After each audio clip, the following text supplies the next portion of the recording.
Mimi kwanza ningependa kutoa salamu kwa Wakenya wote katika wakati huu msimu ya sikukuu ya Krismasi. Nawatakia wawe na sikukuu njema wakati huu.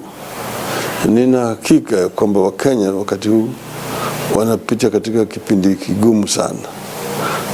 Gharama ya maisha imepanda.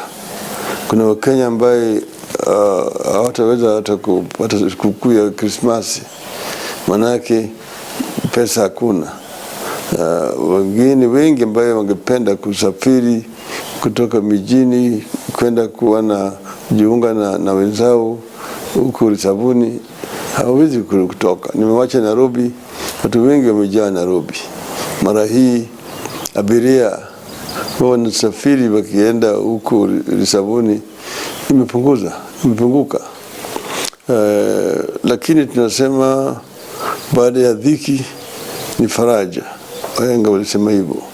Kwa mimi ningeshauri Wakenya wafanye yale tu ambayo wanaweza kufanya wakati huu wa Krismasi, na tukiteremka katika mwaka mpya. Mimi nawatakia heri na baraka katika mwaka mpya. Ndio.